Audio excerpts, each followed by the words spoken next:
Okay guys, here's the situation. What we have is 0600 this morning, Navy pilot, an aircraft was shot down over a no-fly zone.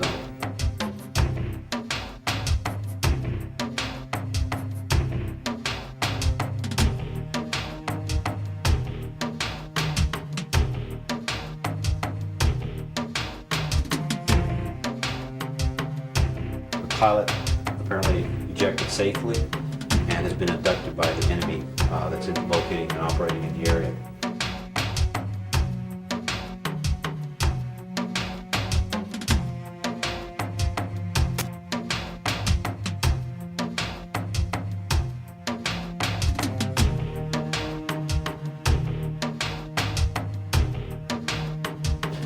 We do know that the terrorist or the enemy that is working in this area is linked to several terrorist groups that operate and train from these areas.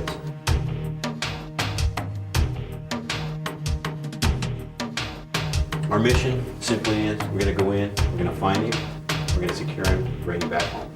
That's what we're doing.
All right, look at the chart here.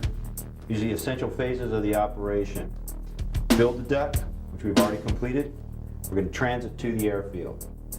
Load the aircraft. Via the aircraft, we're going to transit to the drop zone. We're going to conduct the airdrop, which will be a water jump. All right, this is our drop zone here. We'll be dropping the boats in here, out at sea, approximately 1,500 yards. The coordinates I've given to the pilot.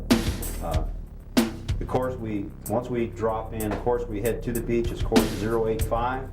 Once we get about 300-400 yards off from the beach, we're going to just parallel the beach, heading south. Once we get to this inlet right in here, we will hug the coastline. The key issue here will be the surf. Once we get there, the surf is supposed to be 2 to 3 feet, so we shouldn't have a surf problem, but we will have to negotiate that surf zone somewhere around here, so that's going to be a critical point.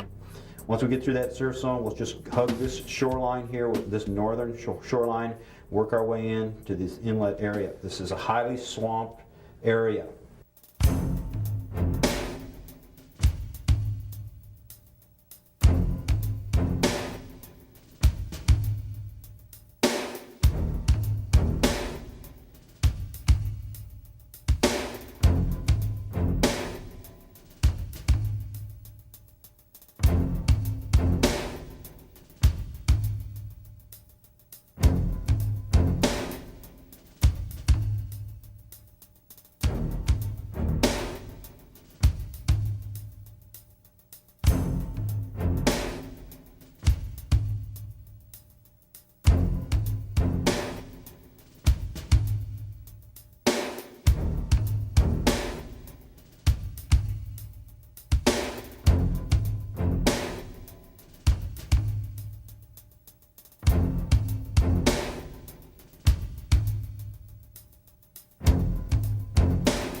All right, the next section we want to talk about is range estimation. And before we talk about that, we want to know and deal with some of the factors that impact making a good estimation. I have a little chart up here on the Federal 308 match. Same thing, military, basically same cartridge of military shooting. And what I have represented up here is basically the bullet drop. At 100 to 200, on this particular diagram, we have a 300-yard zero. That means the trajectory of the bullet is impacting point of aim, point of impact at 300 yards, and it just progressively drops off from here. You note at 1,000 yards, we're looking at about 32, 33 feet of drop. So it's exceedingly important that we intersect. Obviously, if we have a target out of 500, 600, 700, we're going to have to make this arc intersect the point of impact. So that's where our range estimation becomes critical. Unlike a competitive shooter who knows his range, a sniper out there doesn't know it. And so we're going to talk a little bit about some of the methods to get a good accurate range estimation. Also, what's interesting to note, obviously as the bullet goes down range, it's starting to lose energy, actually kinetic energy. If I could measure the foot-pounds at the muzzle, when the bullet actually leaves the barrel, I'm looking at about 2,600 pounds. And then as it travels out to actually about out to 100, looking at about 2,250. And as you get out to about 500, it starts losing energy, and we're looking at about 1,150 or so, and just progressively drops off. So bullet energy is dropping off.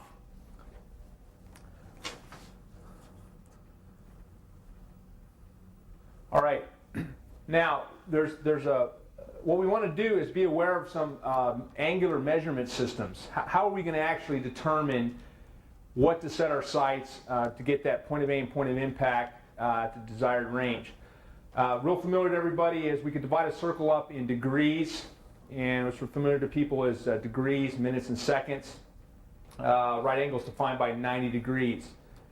Something else that the sniper is going to use is radians. That's the dividing the circle, 360 divided by 2 pi. A right angle equals pi divided by 2 radians, and I'll go into this explanation a little bit more. Another method, grads, dividing the circle by 400. We're not going to use that, but that's used by artillery and other people when they're really interested in trajectory. A right angle is represented by 100 grads. Okay.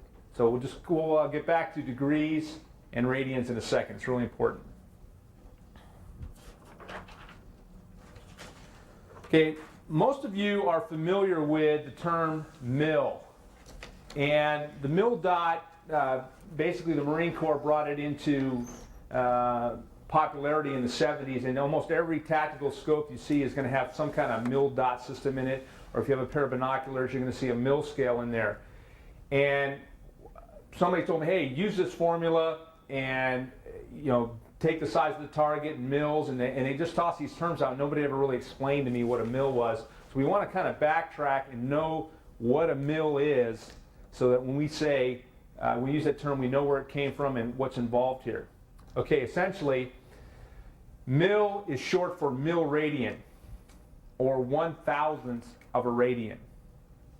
Fairly simple. What is a radian? Well, I got the definition right up here. A unit of angular measure equal to the angle subtended at the center of a circle by the arc of length equal to the radius of the circle. Okay, a mouthful. What I'm looking for is this angle here, and essentially what I do is I just take I go from the center point of the circle, I draw the radius out. I take the length of that radius and I drop it down until it touches the circle again, and then I just essentially draw back, and I got a triangle here, and that represents an angle. It can also be defined by 360 divided by 2 pi, and I have a degrees, minutes, and seconds number up here, 57, 17, 44.6. I could also express that in decimal degrees if I wanted to. So, 57 degrees approximately is a radian. So a milradian is 1/1000th of that, 0.0057. All right. What is a milradian? 0.057. What I'm looking at is 1/1000th of a radian, approximately 0.057. What's interesting about radians, and this is why we use them out there when we're trying to determine distance, if I had a target that was 1 meter tall, that would be the height of my triangle, and on the long leg of the triangle, I drew 1,000. Let me just walk over to that board to make it easier to explain over here. The interesting thing about a mil radian is if I took a target and made it 1 meter tall, and I came back 1,000 meters, and I drew the hypotenuse back to that, this angle right here, represented right there, would be 1 mil radian, 0.057 degrees. So what I'm looking at is 1 mil radian, 1,000 meters, 1 meter tall. Simple, 1, 1, 1. It's important. It's easy for us to work with those kinds of numbers in this system. Let's talk about typically what we see in a mil dot scale. What's interesting about the mil dot scale, and it's typically called a 3/4 minute mil dot reticle. So I'm already mixing degrees with radians here in this particular system here. What the 3/4 minute mil dot actually means is that this is approximately 3/4 of a mil, although it's not, 3/4 of a minute, although that's not, it's just an approximate measurement.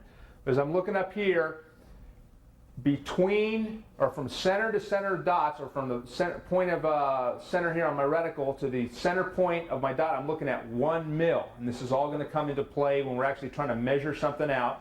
We need to know what this little scale is telling us. So center to center, we're looking at 1 mil. Between the dots, we're looking at 3/4 of a mil. And the dot height is actually 1/4 of a mil. So we have a few different types of measuring devices in our reticle. Okay, actually using the reticle. Got a human silhouette out here, and the man's represented at 3.75 mils. Real simple, 1, 2, 3, and about 3/4 of a mil. I want to be very precise when I go ahead and measure somebody to try to get accurate range estimation. The further the target is, especially past 600 yards, my milling, the target has to be extremely accurate. Because remember, that thing is starting to drop off extremely fast. Real important. We're going to come back to this number, 3.75. I want you guys to go ahead and jot that down in your notes. And we're going to talk about what that means, or we're going to do a few equations that will help us get a good range estimation. Okay, let's back up here for a second. Finding the range. A couple different ways to do it. We can use degrees, or we can use mils, and I'll talk about both. Mils or degrees are more difficult. We don't have a scale on our scope that measures degrees accurately. We do have one that uses mils. Essentially, here's your two formulas. If I was just going to do it in degrees, the height of the target in yards or meters divided by the tangent of the angle that I measure right here. So I need some kind of protractor, some kind of device to measure the angle, and that's essentially what I'm doing with a mil dot, is going to give me distance to the target. What we typically use, and it's a lot easier to work with, is we take the height of the target in yards or meters, multiply it by 1,000. So a typical man is 2 yards. So the number on top is almost always 2,000. We're dealing with human targets, or if we only get a half target, we put that in the computation. And then we mill them. So we just take the size, the known size, or estimated size of the target. We divide it by the mils. And remember that number, 3.75. And that's going to give me distance in yards or meters, whatever scale I'm using. It's going to be consistent all the way through. Real simple trigonometry right here. That's what range estimation is built upon. We're estimating this. We're measuring the angle, either in degrees, or in our case, mils. And we want to find D, or the distance to the target.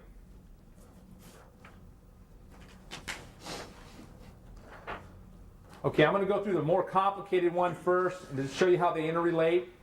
Let's just say we had a good way of measuring the angle or the size of the target in degrees. There's our formula. We've seen it. Size of the target is a man, 2 yards. We somehow measured the angle, and it came out to 0.2148592. We got real precise. And if I go ahead and spit this up on my little scientific calculator, I'll come up with 2 over 0.00375. Hey, that's a familiar number. All right? Notice it's jumped over here a couple decimal places from our mil, 3.75. And if you just go ahead and do the math, you'll look at it and say 533 yards or meters to the target. So that's doing it in degrees. Back to reality, a little simpler method. Size of the target in yards or meters times 1,000 divided by the size of the target in the mils gives us distance. Real simple. Size of the target is 2 multiplied by 1,000. So we always know 2,000. Divided by what we measured him in our mil scale. 3.75 gives us distance. Piece of cake. 533 yards to the target. All right. Any questions on how that works? Essentially, we just use that mil scale. We want to be very accurate, very precise with it. We want to do it 2 or 3 times. If we have a spotter with a mil scale, we want him to do the same thing. Very, very critical that we get that distance correct. All right. Now there's other things that affect our range estimation, and one of them is slope. For instance, if I was the shooter, and this is my target, and I'm shooting on a 10 degree, and I could estimate that or measure that, I might measure it using a topo mat or some other method, I know that I'm shooting on a 10 degree down angle. Now this could be either way. I could be shooting up 10 degrees or down 10 degrees. It doesn't matter. Don't get confused. So let's say I went through my mil scale estimation. I came up with 725 yards to the target, but I also estimate that I'm shooting on a 10 degree downslope. Well, there's a factor, and I'm going to show you the table here in a second, but I just simply take the estimation, multiply it by 0.98, and I come up with a new number of 711 yards. So basically what I'm trying to say, the steeper the angle, up or down, the shorter the distance becomes. And the more precise you must be in measuring or estimating the slope of the angle. In other words, if I'm looking at 45 degrees or 50 or 60, I really have to spend some time verifying the angle of that slope because it's going to have greater impact on my range estimation. All right? And I'm going to quickly, this is in your notes. There's a little scale here, and you can essentially see the greater the angle, the factor changes. It becomes a smaller and smaller number. It has greater and greater impact on what's happening in terms of your range estimation. All right, so you guys can go over that. This is something you may want to carry with you. I didn't come up with a nice little formula to generate this, so you might want to scale that down and keep it with you when you're out there in the field. Okay, another term that we use is minute of angle. And I briefly alluded to that when I talked about degrees, minutes, and angle. We also want to be aware of this when we're talking about changing point of aim, or actually changing the increments on our scope. Okay, a minute of angle is an angular measure which subtends 1/60th degree of arc. Essentially, it's 1/60th of a degree. A second is 1/60th of that. Makes sense. A minute of angle, this height right here, this angle, at 100 yards is 1.047 inches, essentially an inch. For ballpark numbers, not a problem. You can use 1 inch. And then there's the measurement for if you're dealing with meters. Here, we essentially use yards. Okay, minute of angle is 1/60th of degree of arc. Okay, what does that mean to us in practical terms? Okay, original bullet path. Bullet's traveling down this path, and we decide to go ahead and dial in 1 minute of angle, right windage adjustment. We want the point of impact to move over. Okay, I just went and go ahead, and again, this is in your notes. We look at it simply at 200 yards, bullet impact is going to be changing about 2 inches, 400 about 4 inches, 600 about 6 inches. To get out to 1,000, we're getting closer to 10.5 inches. All right. Again, for all intents and purposes, 1 minute of angle is basically an inch. It's an easy way to remember it. So when we go out there and we go ahead and sight in our weapons and we go ahead and make calculations for wind and light and all those good things, you basically know what kind of impact this is going to have on your bullet downrange. These adjustments are too coarse, so consequently most scopes are set up for, and the ones we're using are set up for 1/4 minute of adjustment. So in other words, we could take every one of these numbers, divide them by 4, and that represents 1 click. Okay, so essentially at 200 yards, we're looking at a 1/2 inch adjustment for 1/4 minute of angle. All right. Another thing that affects your bullet path down there, and it's extremely important, obviously, is wind. and wind is definitely an art in terms of calling your wind. You guys, as you're out on the range, you're going to go ahead and start looking and working with your spotter, reading your mirage, reading indicators downrange, reading indicators at the muzzle to determine exactly what that wind velocity is. And it takes time behind the gun. It takes. We're going to go out there and we're going to get into some competitions. We're going to talk with people that know how to call wind, and we're going to ask them, "What are you looking at for wind?" You need to know how to read wind. You need to go out there and take a look at what's happening in an unknown condition and say, "I got this much wind." And you have to do that with a great degree of confidence. All right, we have different values of wind. We have full value, half value, and quarter value winds. In other words, depending on which direction the wind is to us, in relation to us, for instance, our bullet path is this way, wind is acting at a 90-degree perpendicular angle to the bullet path. So we call that a full value wind. What I've done, and what makes it easy for me, rather than bring out a bunch of tables and charts and all kinds of things that I do up on trying to keep myself managed out there, I just remember a real simple formula. Range times velocity equals wind correction in minutes of angle. And what I mean by that, let's say I have a 600-yard range estimation. I estimate my target to be 600 yards. For range, I'm just going to go ahead and fill in a 6 here. 6 times the velocity. So let's assume we have we estimate the wind to be 10 miles per hour. So we're looking at 60 on top. 60 divided by 10 is 6. So my correction at 600 yards for 10-mile-an-hour wind that's traveling from left to right is going to be 6 minutes of angle. I need to push those sights into the wind 6 minutes of angle. Any questions on that? And this works for full value all the way out to, it's a field expedient formula, range times velocity, and then what you need to know on full value is 10.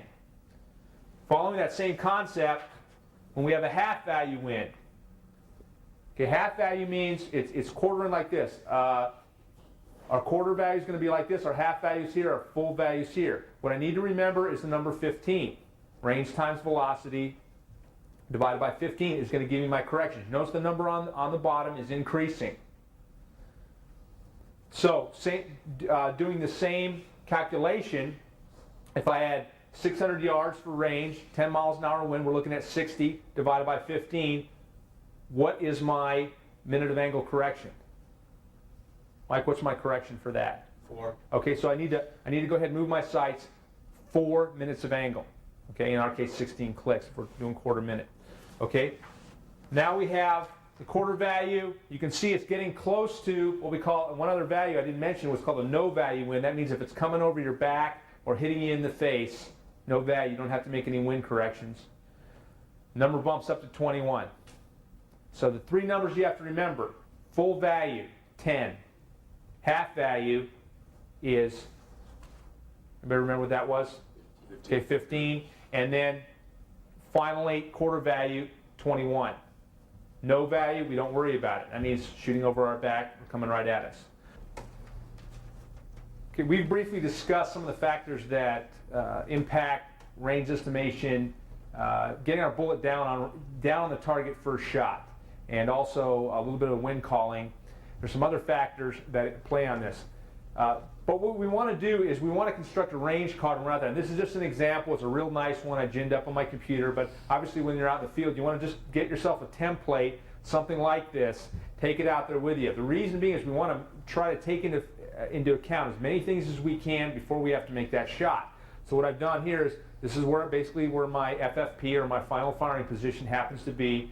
And I just start sketching out what I'm seeing. I may have something that helps me estimate my trees. I may just make a ballpark guess and say I believe through experience that that's at about 600 meters. I may be looking at a map that tells me that this stream and this body of water runs right through this area. So I want to go ahead and sketch that out. I may go ahead and mill out these helicopters, know their height, and I'll place them out at this angle. I want to go ahead and orient it to north.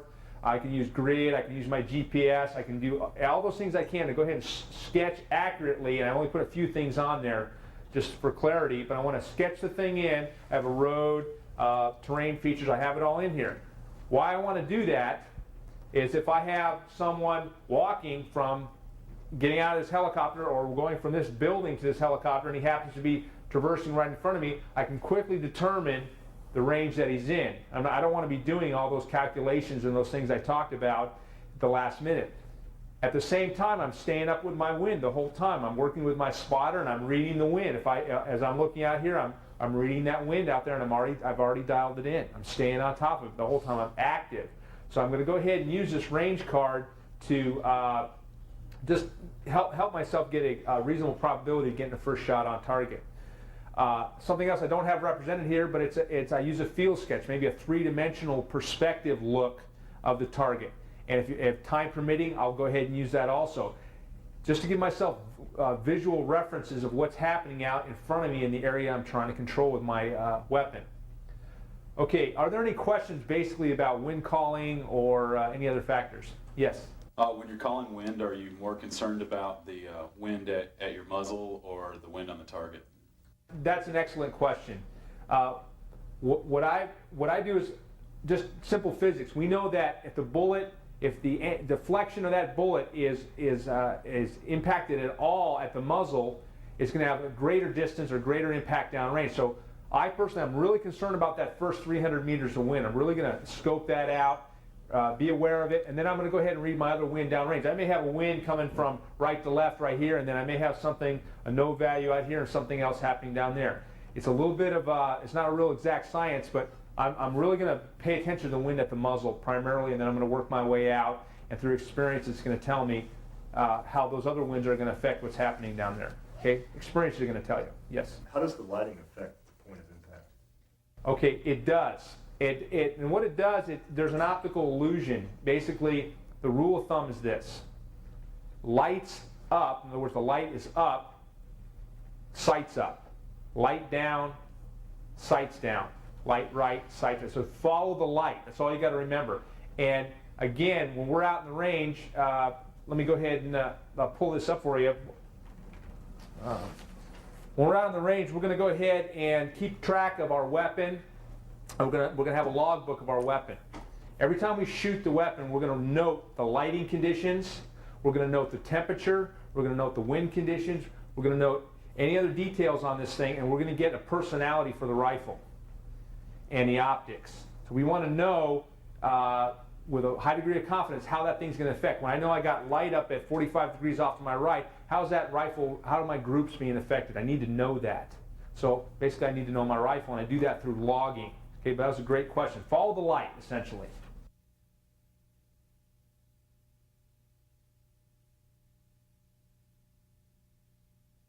All right, we have the shooter down in this position here. This is the prone position. Main thing you want to look at here is we want to establish what we call the natural point of aim. We establish that by basically just getting in this position, closing your eyes, getting comfortable, relaxing. Open your eyes, look downrange, and look where that rifle is pointed.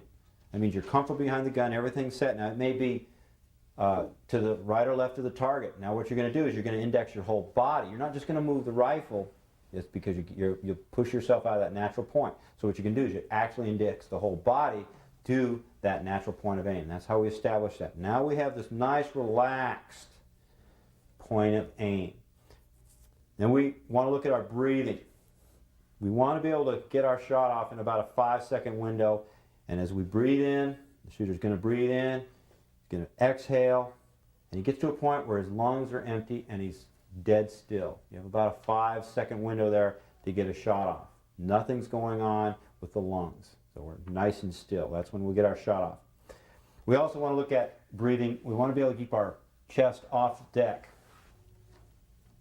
The chest on the deck will pick up the breathing, excessive moving, because you're rising up and down, and also your heartbeat will be picked up when you're sitting down there with the chest on the deck.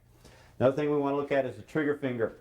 We don't want to be what we call dragging wood with that finger up against the stock here. You want to keep that finger away so that your finger is on the trigger and that your finger here is not riding in the stock. You want that finger off the stock. So then when that trigger finger moves, it moves straight back, and there's no effect or actually turning the stock. When you're talking about a 1,000-yard shot, that's the things that you have to consider. Next, we want to look at his bone alignment, how his body's lined up here. And when we talk about as we move down, he's got the weapon in his shoulder here. He notice that he has the stock here on his hand. Now what that does is it allows me to, I don't need a hand out here in front because I have the bipod, so I can bring the hand now back in here in the stock. And what I can use that hand for is I can, by changing my fist configuration and my hand configuration, I can raise and lower the elevation of that rifle.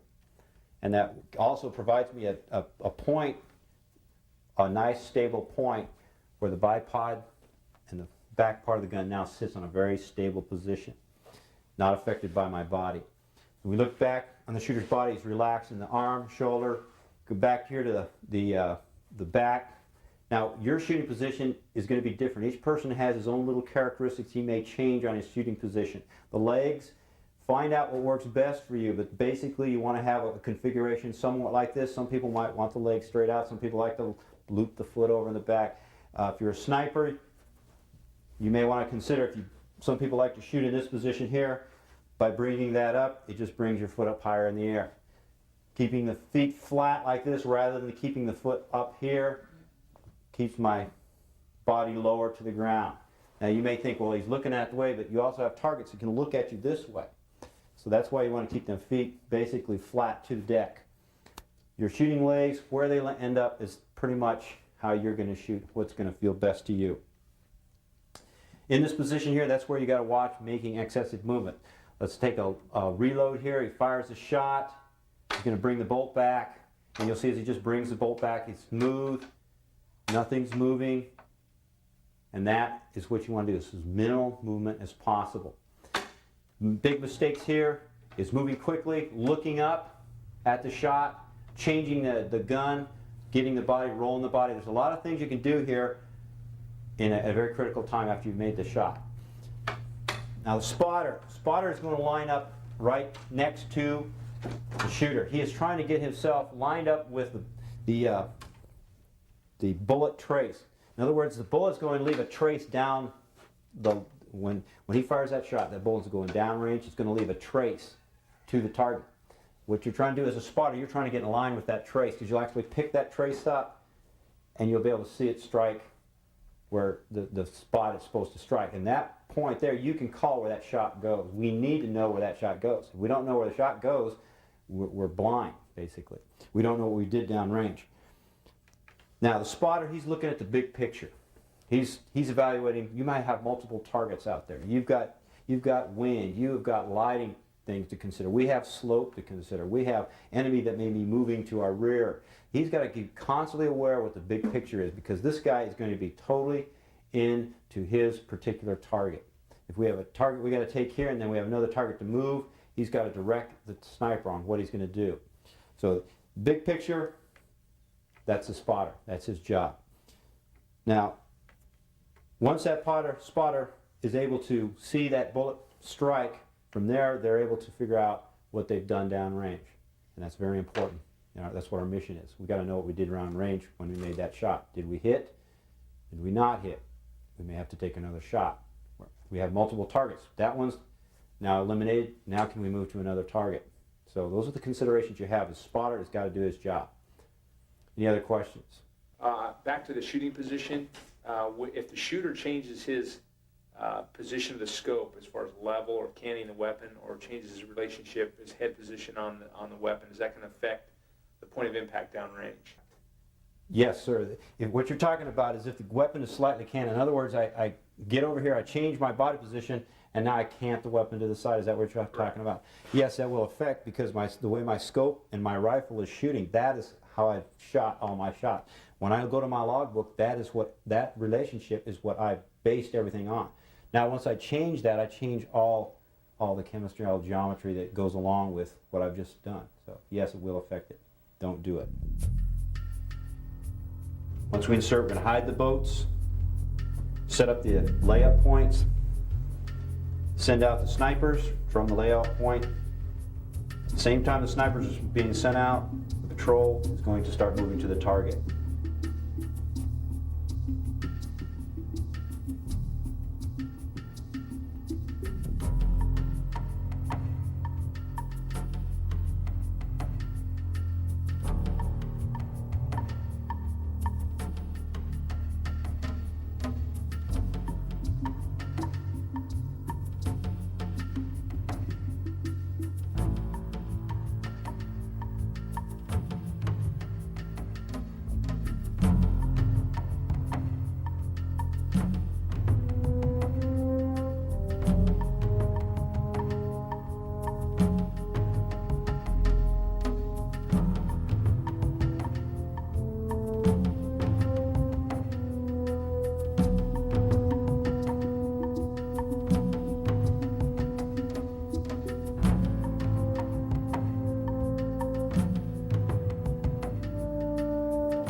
Now we move into the subject of training. We're going to be working on known distances, stationary targets, and moving targets. And we will graduate or move up to unknown distances against stationary targets and also moving targets. Now it's very important when we're dealing with a stationary target. We can go out to 0 to 1,000 yards. Our training will be designed, you should be able to hit a stationary target from 0 to 1,000 yards. If your target's running, what's the maximum distance you can engage him? What you have here is you have basically two considerations. One is a guy walking, and two is a guy running. Now, it's not realistic to figure that at 1,000 yards, some guy running, you're going to be able to accurately shoot at that target. So, but a man walking, we can definitely shoot or accurately hit a target walking at 1,000 yards. So you can figure, you got a target running, maybe 500 yards, 400 to 500 yards. You got a target walking, you should be able to hit him at 1,000 yards. Very important to train right if you want to be a good sniper. Right? Training is everything.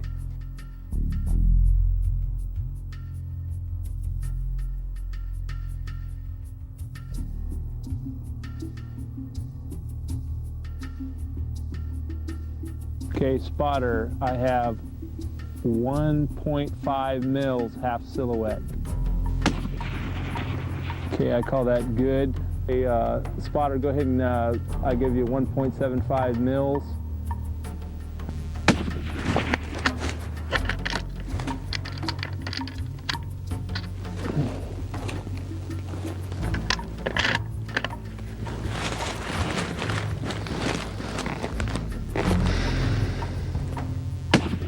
Okay, a little low right on that one, but still in the silhouette.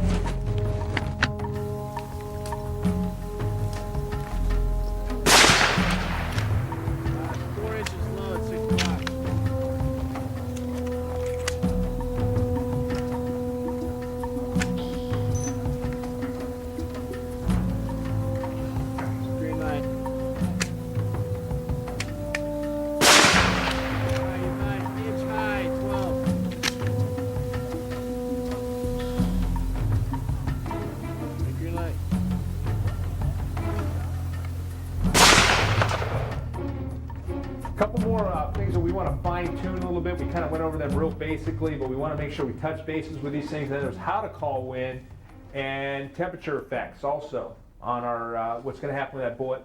And I'm going to go ahead and ask you guys, we've been through this before, but someone go ahead and give me some of the factors that are some of the methods we use to call wind. A person could use Mirage. Okay, you can use the Mirage in your spotting scope. That spotter's going to help you out. You can pick up that Mirage oftentimes in your own scope, but we want to use a high-powered spotting scope. And for those of you that have seen that Mirage come off the road or anything at optical illusion, excellent way to call wind. We use the angle and the apparent velocity of that Mirage to give us a good indicator. We learn how to read that. Okay, another method of calling wind. Yes? The physical signs on the ground, leaves, trees blowing, things like that. Okay, the physical signs, some of the light breeze on our face would be 0 to 3 miles per hour. Give me some of the other physical signs and also the velocity associated with them. Oh, raising dust, blowing loose papers around on the ground, trash. Okay, and then what velocity am I looking at there? 8 to 12 miles an hour. Okay, 8 to 12 miles an hour. Okay, another thing that we discussed is that the temperature definitely affects point of impact. And you have a little table in front of you, Dave. I'll go ahead and for the benefit of everybody, tell us basically what does temperature do to the bullet? Yeah, 300 yards, a change of 20 degrees, the set dates on a change of 1 minute of angle. So basically the concept is temperature down, sights up, temperature up, sights down. Okay, great, thanks.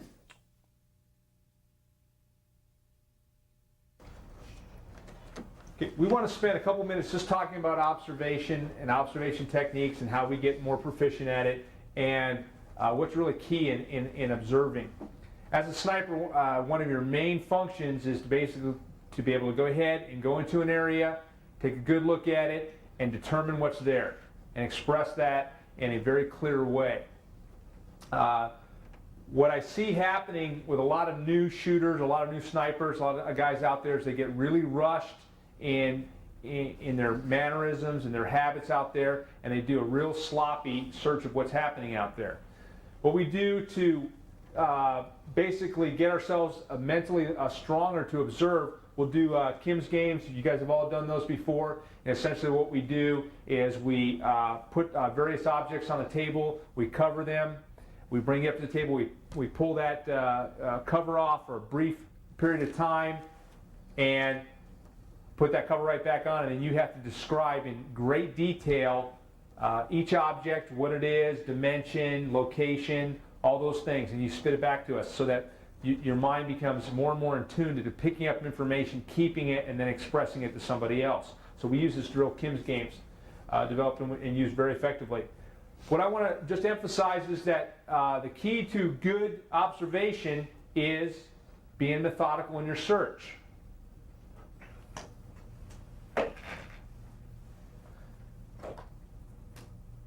If this is the area I'm trying to scope and determine what's out there, what typically happens with somebody who's impatient is they just do little spot logical checks of what's happening out there, and they're not at all certain as to what they're looking at out there. And remember, one of your greatest adversaries is another sniper. He knows how you think, he knows how you operate, where you want to shoot, he knows what he's looking for. You're not worried about the ground pounder out there who's got a rifle that can't reach the distances that you can. You're worried about the other guy. So we got to find him, and we know that camouflage techniques that we're going to get into are highly effective, so we're going to have to do a very methodical search. However you want to break it down. Typically I'll just go ahead and start right where I'm at, and I'll just carefully and methodically work my way up and down the grid, so on and so forth, making sure that I overlap my areas of search, and I go ahead and I continue to do this. It's tedious, it takes mental discipline, but I have to do it, because if there's a sniper out there, I won't pick him up any other way. It's extremely important. Obviously, just an essential piece of gear is your binos. You got a wider field of view. It's easier on you. Both the shooter and the spotter should have one of these when you're actually looking for targets and scoping out the area. What you want to do is go ahead, also, as you're in the middle of this search here, you want to go ahead and rest your binos on a particular area, and then as you're just sitting in, let's say that's a little field of view I'm looking for, I sit there, and even in that field of view, I'll go ahead and just work that little field of view, or I may go ahead and go up and back. It doesn't matter. It's got to be methodical. It's got to be overlapping, and then I'll go ahead and I'll shift my binos over to the next point and continue to search that way. I'm looking for anything that looks unnatural, any lighting conditions that look bad, a shadow where it's not supposed to be, a dark spot where it's not supposed to be. I may see something as something just looks like that. It looks like a washer hanging in the tree. That's all it looks like. And that may be all you have to go on. And you go, yeah, that's the guy I'm looking for. So you have to be very methodical and very patient when you're out there observing. From this layout point, our patrol will move easterly along this stream area here, staying with the cover. I'm not really sure what route we'll take, depending on what I see and what enemy action I see. Snipers will move to these two locations here. You approximately have about a 600 to 1,000 yard patrolling evolution here to get into position here. Once those snipers get in position, I want them reconning this area. I want vehicle traffic movement, I want enemy patrol movement, the aircraft, and I need a good intel on this target area here, which we suspect that that's where our prisoner will be.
Okay, the next topic we want to talk about is establishing a final firing position.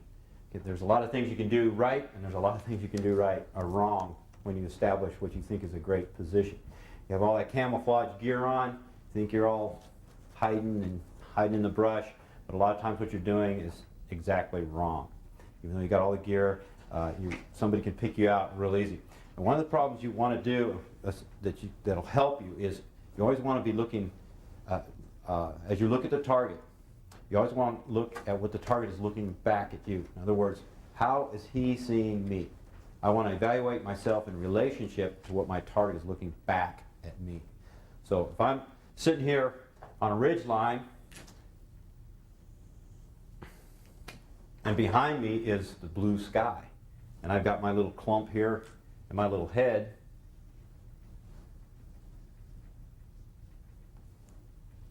sitting on that ridge line, somebody will easily be able to detect that because the light behind me is actually silhouetting me. Now, a lot of times what people don't realize is the light behind me will do exactly that. We know if we take a flashlight and I stand in the hallway and you shine the light behind me, I'm going to be this big black blob standing in the hallway. The same effect happens out there in the brush. Even though you may have a plant sit here in front of you, that light behind you will make you look like a black blob. Any movement you make, the enemy will be able to pick you up, or the target looking back at you is going to pick you up. Now, it may not necessarily be the sky or the sun. You can be silhouetted with the sun still sitting in front of you. Now, how that works is the sun shining, say,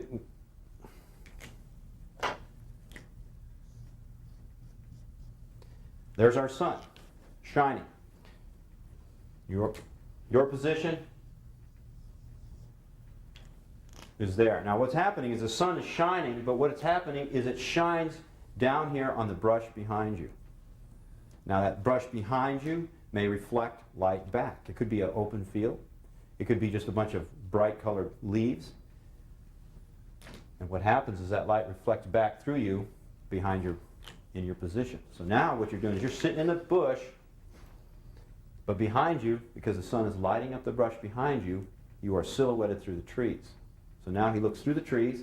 On the other side of that, the sun is nice lighting up the area, and here you are, this clump, sitting in the nice, pretending, to hide. Now, problem you may set up that FFP at a certain time of day, and then that sun changes on you. And it may, at one time of day, your lighting is good. The next time of day, it changes on you. So that's something you have to be aware of. As you sit out there for a course of a whole day, that sun is traveling across the sky, so your lighting changes constantly. So it's something you always have to be aware of. Now, so you have to be aware of the color, the lighting, and also sitting in obvious places. If you're out there sitting in a tree clump area, and it's the only tree clump area in the field, that's where the sniper would be hiding. You have to constantly evaluate things like that. You have to constantly be thinking what he's going to be looking at. What's obvious to him? What would be obvious to me? Now another thing you want to do,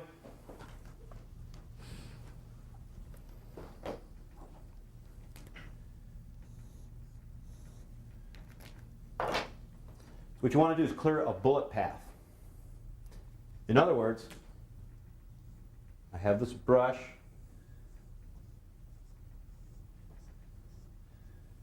and my big old muzzle sticking out there. First off, anybody with binoculars looking, scanning, knowing what they're doing is going to pick up that muzzle. So we know that I have to pull that muzzle back and get it from an area where it's not visible. So if I do that,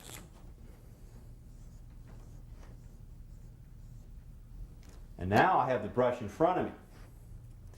So I'm thinking, well, hey, can't see my muzzle, but it's what's going to happen to those reeds when you fire that gun. Mike, what's going to happen when that muzzle goes off, and what's going to happen when you see it? It'll move the brush or leaves in front of the gun. That's exactly right. So now you're sitting out here in the brush, you're all nice and hiding, you got your clump, you got all the gear, you're hiding, take the shot, and what the bad guy sees, or what your target that you're aiming at looks, he doesn't even have to be looking, and catch it out in the corner of his eye. Watches the bush go like this, a bunch of brush go, and that's what he's going to pick up. He will catch up that movement, because it's going to be very visible to him, even if he's looking in the general direction. So it's something you have to be aware of. So now what we have to do is we have to clear a bullet path. And we're going to still use these same reeds, but what the bad guy's going to look at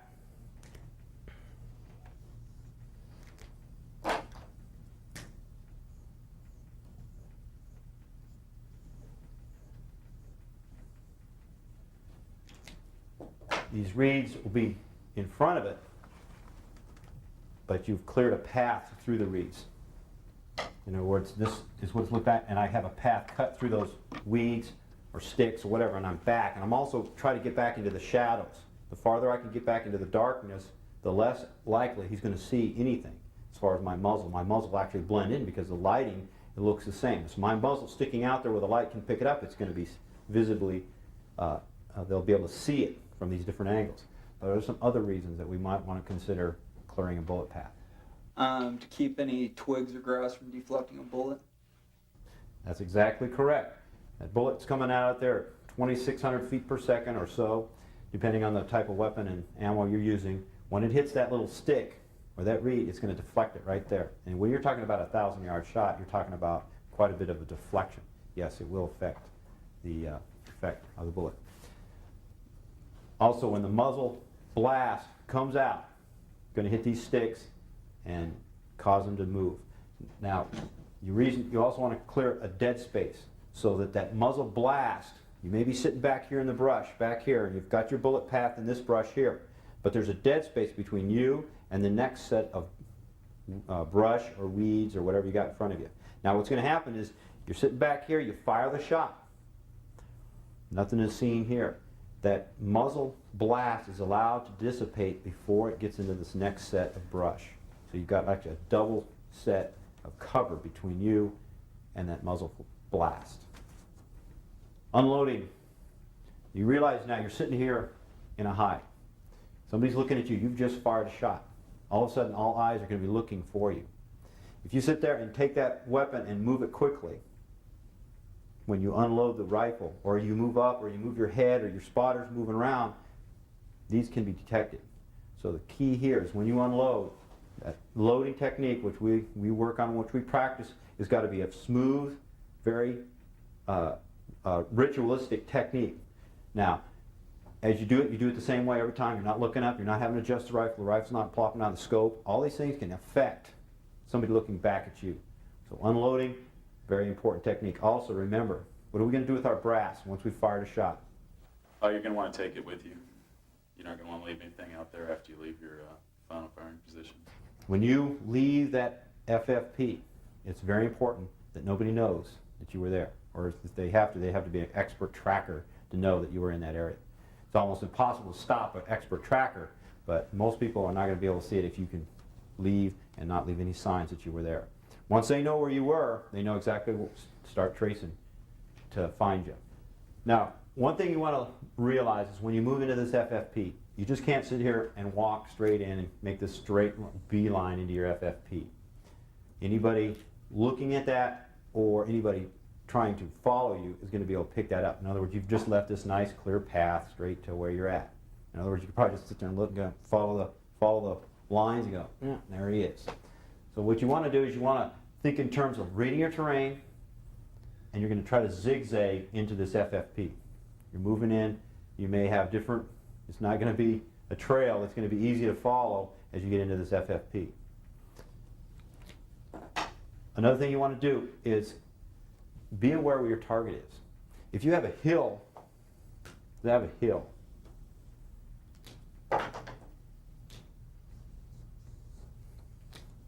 I have a target. Well, obviously, between me and the hill, or it could be a large grove of trees, I can move quickly. This is when I can patrol in a standing position. I can move quickly in this position here. Now, as I get closer to my target, or that the terrain starts opening up, say I got a field where I'm starting to now move down the slope where he can see me clearly, then I've got to start slowing down my movement as I get closer. Maybe I got a clump of trees on top of this hill. And so I just have to start looking at getting into maybe a kneeling position or a low crawl or a high crawl movement. Once I start getting on this flat side of that hill, we're talking serious low crawl. You're really concentrating on that zigzag technique. If you're looking down at a hill and somebody crawls straight down that hill, you might as well get a lawnmower and mow that hill, because that's exactly what they're going to see.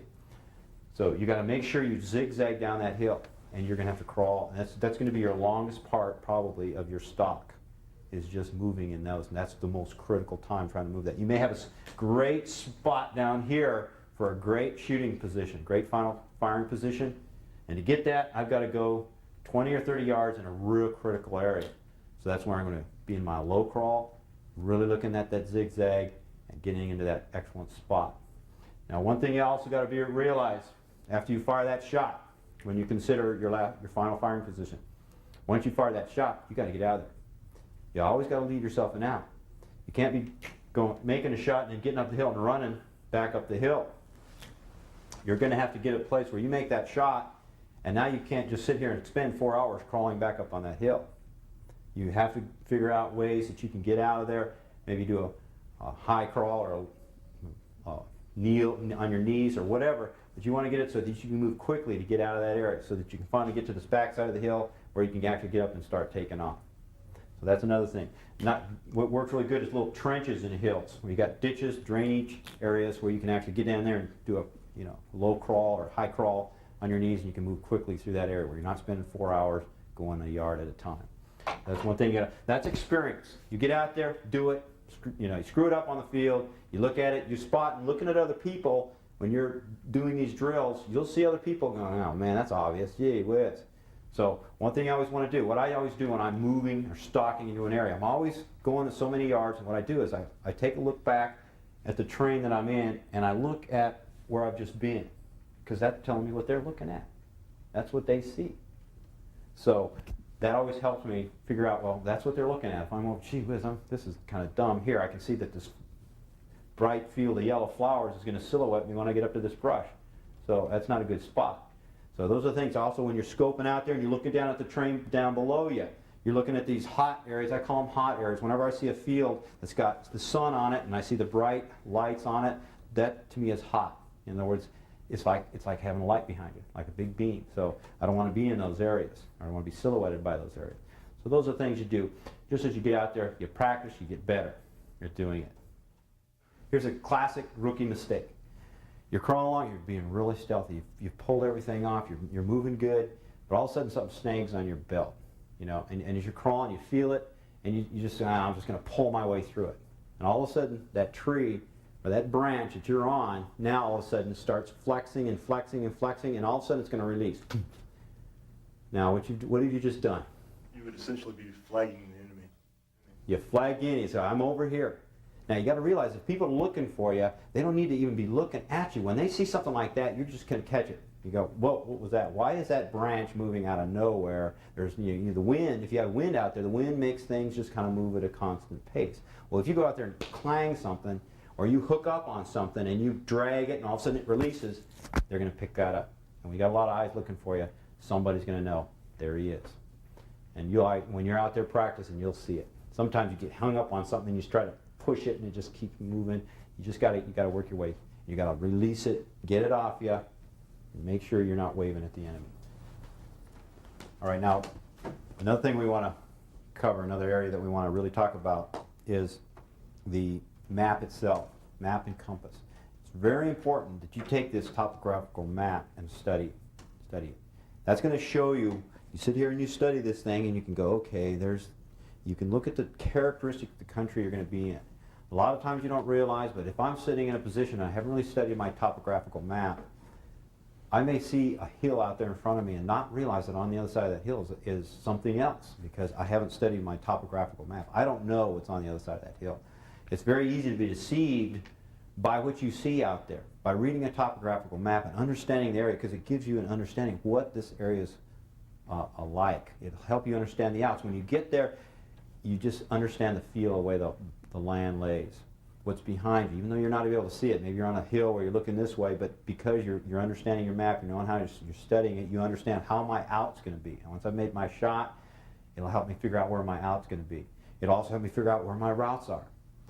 It just gives me a basic understanding of the area that I'm dealing with. The threat can be in different areas, and it may have materialized at a time I'm not expecting. I'm thinking the threat's here, all of a sudden the threat is over here. I need to know how that relates to all the terrain that I'm dealing with.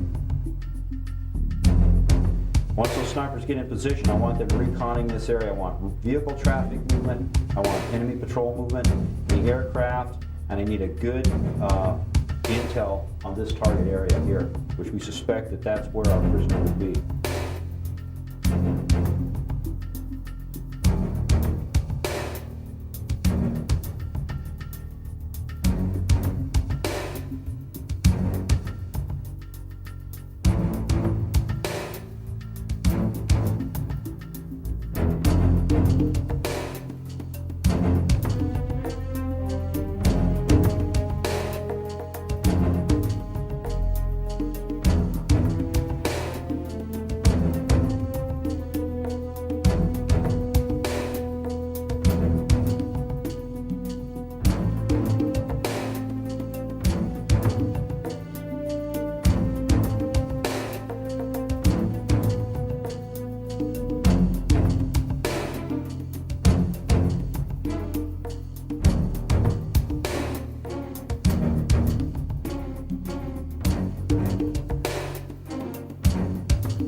Snipers generally will carry a handgun. The SEALs prefer the SIG P226, which they carry on their patrols, the 9mm double action semi-automatic pistol. Other snipers tend to prefer a customized model 1911. This particular pistol would normally have a black finish for field use by snipers. These pistols are both being held in Blackhawk Industries tactical holsters. Olympic Arms service rifle. It's similar to the M16A2, carried by spotters in most sniper patrol teams.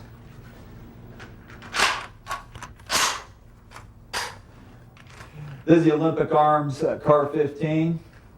In certain situations, a spotter may choose this rifle over the larger version for ease of transport. It's also a .223 caliber version of the AR-15 and M16.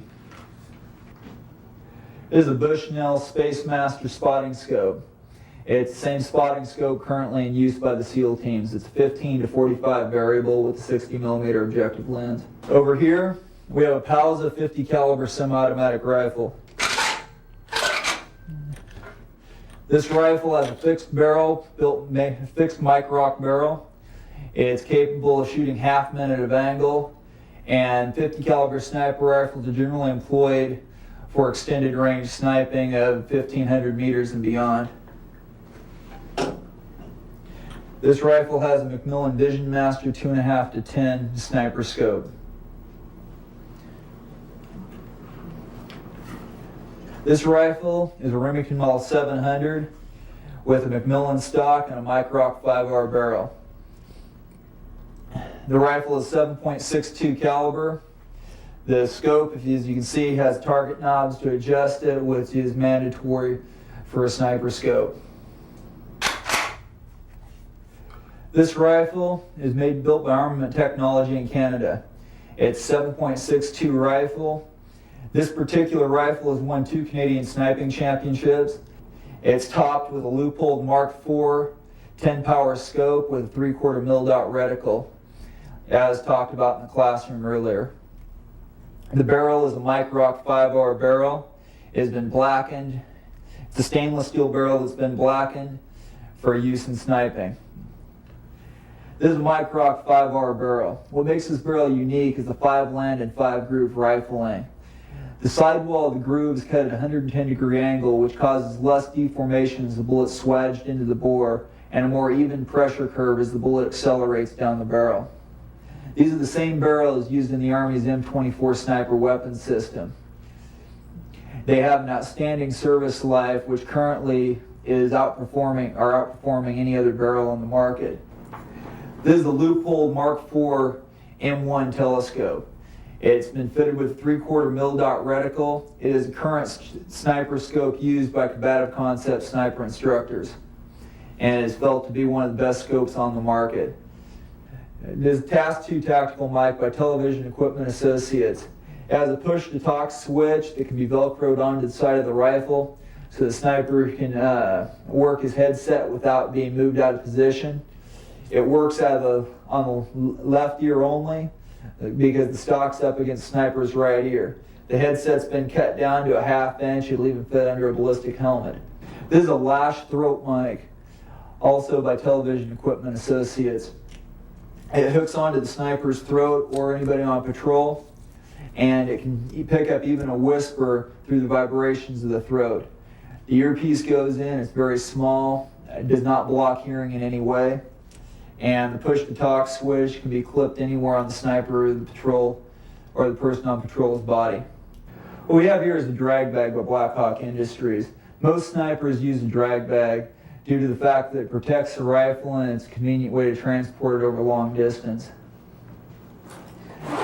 This particular drag bag by Blackhawk Industries is designed to be used to carry the rifle in backpack configuration. And straps will come right out. We have a tack vest from Blackhawk Industries. This is complete with a Camelback water hydration system, pocket built into the vest. Camelback system works. It's sloshless and a silent way to carry your water in the field. We're having ready access to it to drink when you're on the move. Tack vest has pockets for compass, any other field gear, and magazines. Here we have a Blackhawk ghillie suit. You can examine the padding going down the front. The sniper spends a lot of time low crawling on his stomach, and this suit's designed just for that. We have a 16-hour window from the time we drop to the time we extract. We have a 16-hour window to complete the mission. Anybody have any questions? All right, let's do it. Eagle 2, this is Eagle 1. Be advised I'm reading 2 minutes of wind, left to right. Range 620 yards to the Jeep at the target center. Eagle 1, I copy. 2 minutes of wind, left to right. Range 620 yards to Jeep. Out. Sewer Rat, this is Eagle 1. You are clear to move to Foxtrot Papa. Roger, Eagle 1. I copy. Proceed to Foxtrot Papa.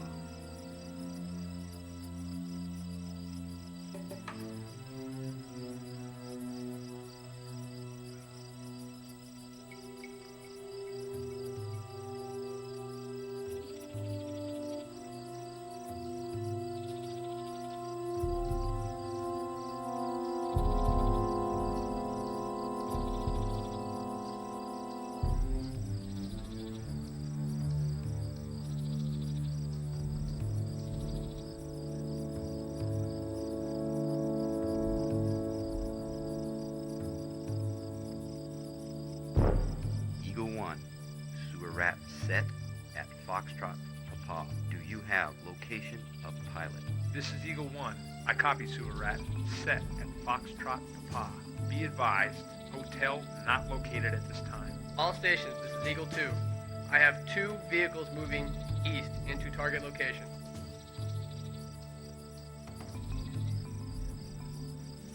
All stations, this is Eagle 1. I have visual of hotel on left flank of the target.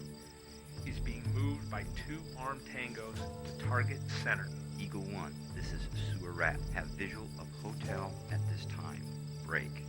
Eagle 2, update status on vehicles. Sewer rat, this is Eagle 2. Vehicles are on target. You should have visual. Roger. I have visual. This is Eagle 1 sewer rat. Have lost sight of hotel. Repeat, have lost sight of hotel.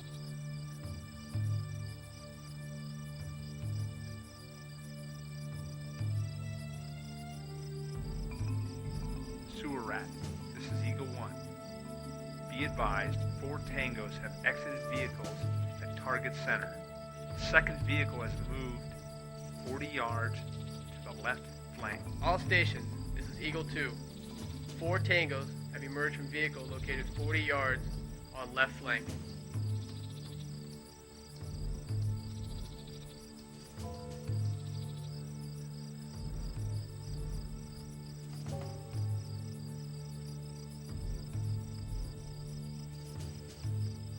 Eagle 1, this is sewer rat. Update target status. I need number and location of all tangos. Sewer rat, this is Eagle 1. Target status as follows. Left flank, 4 armed tangos, 40 yards from hotel. Right flank, 2 rovers, 15 yards, near 10 o'clock. Target center, 5 armed tangos surrounding hotel. 1 tango in green suit, unarmed.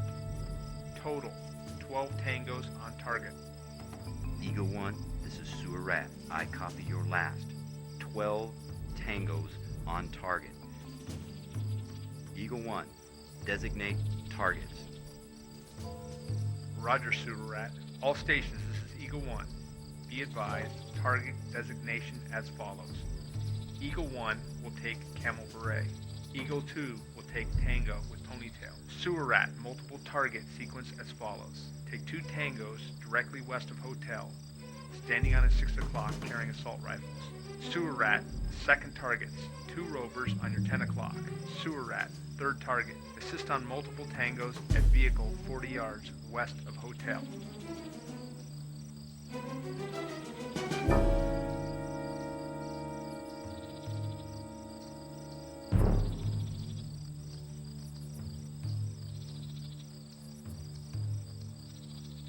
This is Eagle 1. Green suit has weapon on hotel.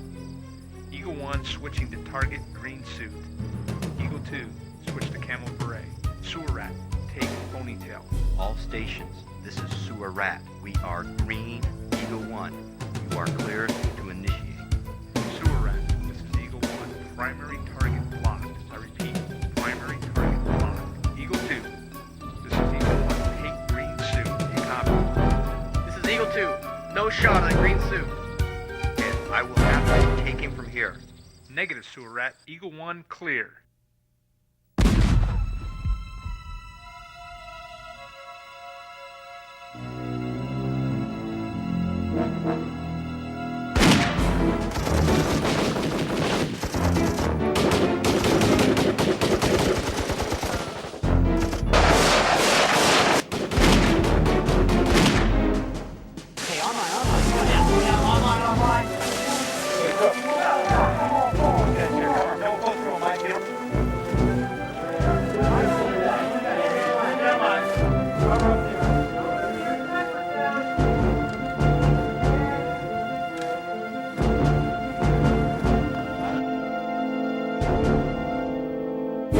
All stations, this is Eagle 1. 1 Sierra down, 1 Sierra down. Sewer rat under fire. Locate unknown threat. Eagle 1, this is Spotter 2. Muzzle flash on sewer rats, 11 o'clock, 300 yards. Check single oak tree near road.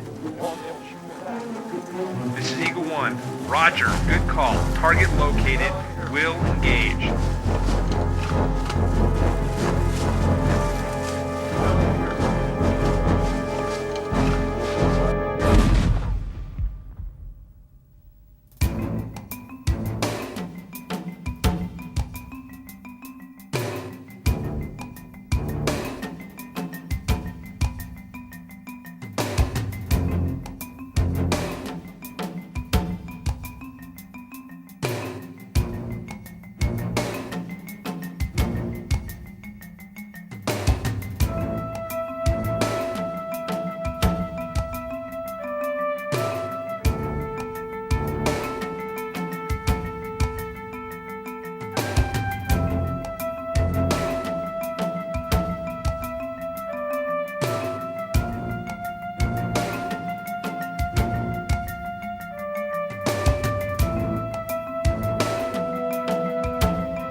Olympic Arms and Shoots and Pistol Works, manufacturers of America's most complete line of quality-built firearms and related parts.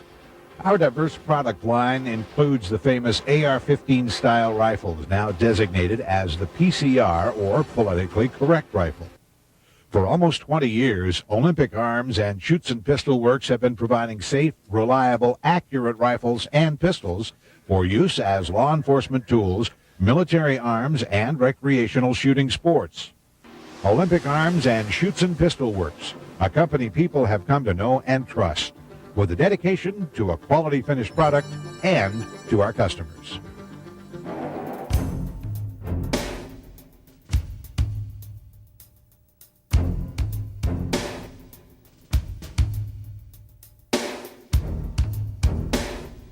This is my Croc 5R barrel. What makes this barrel unique is the 5-land and 5-group rifling.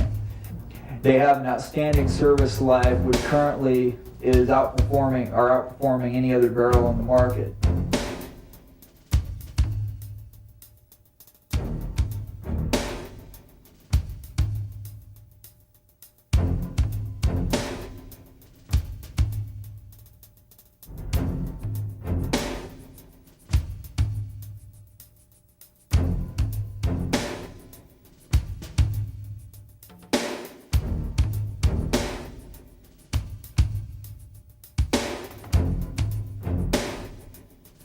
This rifle is built by Armament Technology in Canada.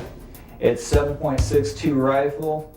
This particular rifle has won 2 Canadian sniping championships and shoots a .189 minute of angle.